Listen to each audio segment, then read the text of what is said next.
Hello everyone, welcome to today's video. My name is Agade Dashley and today's video is going to be on power and the Requiem of Power as a concept. Now, a Requiem of Power will be explained later, but so far all you have to know is just power and how it works, so let's get into it. So here is a quick guide to the video. There's going to be an explanation of power, what it is, types of power, and its features. There's going to be a small segment on how power changes us, which is a really important thing to delve into, and what is a Requiem of Power.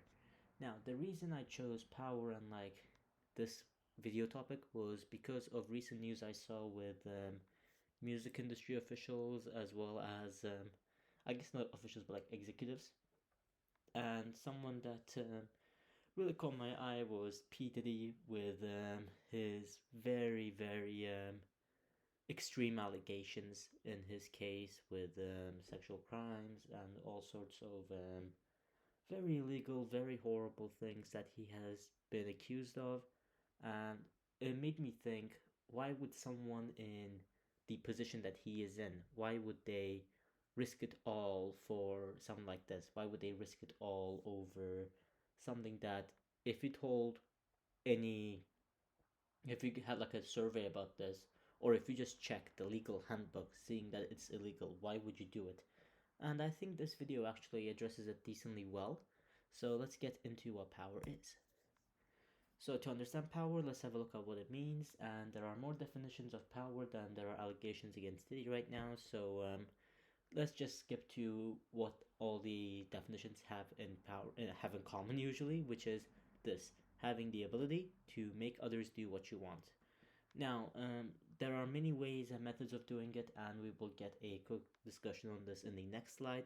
But the questions you want to be asking is, how does power work, and are there different types of power, which are going to be answered shortly. So, as theorized by Joseph Nye, there are two types of power, hard and soft power. Hard and soft power and this push-pull dynamic is something that is discussed a lot in social sciences, even at a high school level. If you've taken high school geography, global perspectives, or history, push and pull factors and hard and soft power are usually discussed with a matter of something like immigration. And hard power, as you would expect, is hard and the brutish and the more brawly way of going about things. It's about flexing the military weapons, about threatening others, and having power through fear, essentially. And soft power is more the opposite. Soft power is using the carrot to incentivize people. It's the use of your soft, let's say, powers of education or quality of life differences that are better compared to someone's initial location. There are also economic benefits and stuff, but economic can fall either or between hard and soft power. In today's world, economy can most of the time fall into hard power because economic interdependency within the world is very interlocked, and one person pulls out of the system if they can sustain themselves but not others, it will go to all hell. So we do not want to have anything get to that. But other than hard and soft power, there is also natural and constructed power. Natural power is power that has been around since the dawn of time. It's essentially more how you would think of power: who is the stronger one, who has more friends, who has more weapons, let's say, that kind of natural power. And constructed power is power through bureaucracy or other forms of power that are more man-made, for instance. And whilst 100% of constructed power came from nature because someone had to create the power, not all natural power is constructed. And an example of this to kind of demonstrate this is the power drugs have over people, because drugs are natural, they have been around. Now, some drugs are, of course, constructed. Something like fentanyl is created in a lab, but other drugs are more abundant in nature, and they may not control you in a direct sense, but the person with the drugs, they have the natural power over you because if they can just throw you the drugs for you to do their bidding and you do it because of addiction or any other like problems you may have. It's an example of natural power, but it can also be constructed power because it's the drug that gives the user the user power, and whoever supplies the drug is also on this power like totem, if you will. So it's just something to keep in mind. Now, how power changes us. Now, something away from drugs. It's about how. Let's have a look at how power changes us in a political slash natural way.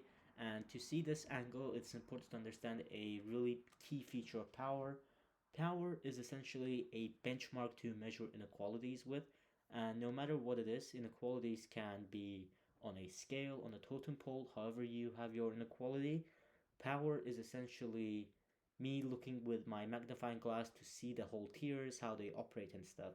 So, for instance, in a civil society, the citizen is at the lowest level of power while the president or the prime minister is at the highest. And in between all of those offices, there are like, let's say, government like the parliament, there is post offices or any other government services, there's like the police, military, like everything gets attained in the scale, and power is just a way of looking at the scale and being able to say like where it is. It's essentially like following the money in a casino. The power in totem poles and stuff is essentially money in a casino. If you want more of it, you follow it. And the reason naturalist slash historical views are always looped in is because power and the hardships to attain it are archetypes of history since the dawn of time, from emperors to military leaders to corporate CEOs in today's day and age.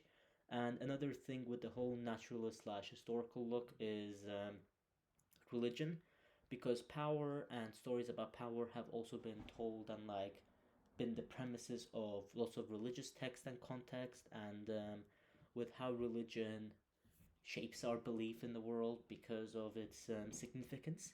It's important to understand power on a more religious kind of naturalist aspect as well. So, another reason to look at power from a natural state is, of course, to see how it affects us as we get more or less of it, and an argument can be made to explain the more primitive nature of us in relation to the power we possess being a bell curve. Now, I will show what I mean in a graph in the next slide, but just remember it's something like this. So it's going to be explained in the next slide. And the way power works can also help explain how power is used in today's world. It can also help us understand questions such as why people with power tend to abuse it, which is a really key question a lot of people have. And to get you thinking in that direction, here are two questions.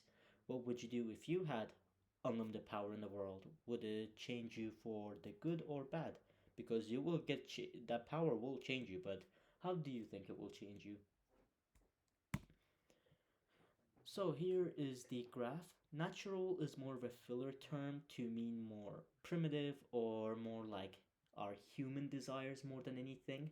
So something, let's say, if I have any needs for, let's say, friends and company, if I want that social interaction, if I want X, Y, Z, I behave in a more irrational manner.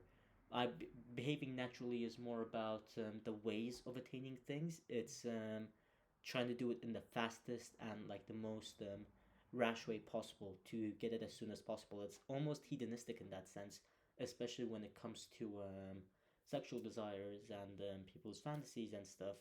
So it's just an important note to look. And here's an interesting question: why are the extreme ends more pronounced? Because we're natural at our lowest level of power and our highest level of power, and the in between is essentially just, let's say, peak awareness.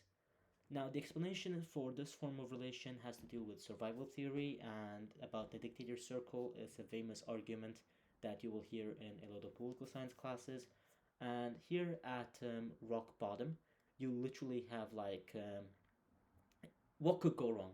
There's literally nothing else that can like happen. So if you try and like, especially if you're oppressed by systems, if you try and like follow the system and like follow the rules and like play the game, and the game seems to be kicking you out or like not dealing you the cards you want, why not just try and steal the money. Why not become more extreme? You have nothing to lose. So the lower end of the naturalism to power scale can be explained in this way. It's also a way to understand why revolutions and revolutionaries happen, because those people have literally nothing to lose. So like, why would they care? And on the other end of the spectrum, with the more power, power provides access to anything they desire. So anything a person desires, power provides access to it, and it becomes a drug. When you essentially revel in power and like you discover you can do all these things, at first it will be nice, but then you hit more and more of it, and it becomes a drug, trying to chase the high of getting what you want. And this is why often a lot of people in power act less rationally, since they are not used to hearing the word no, and they feel like if they want something, they why can't they get it? They have the power to do it. They think that what they're powerful in one area that a lot of people consider powerful is just enough. So, for instance, with Hollywood and the music industry, about the money and the fame that a lot of people would consider influential, and like the true power that the industry has. A lot of people would consider this power enough to yield to someone's needs. But when you come across someone that doesn't want to yield to your power, you will do anything to get that person to change their mind, no matter how good or evil you do. It's just how it goes, basically.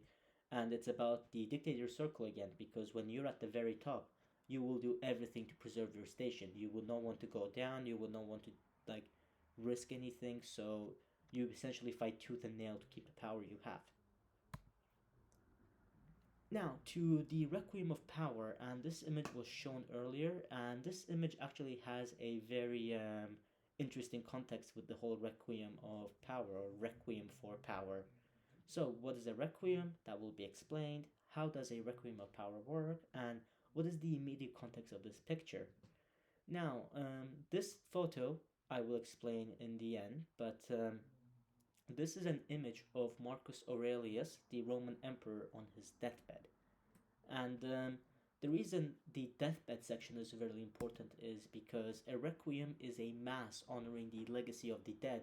It's a Roman Catholic mass. It's usually has like singing and like prayer for the dead. It's a celebration of death in the most Catholic way imaginable.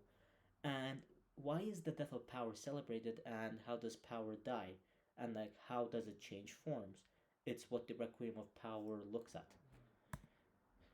So, to answer the death of power being celebrated, let's look at how power affects everyone around it. Power, especially when abused, creates resentment.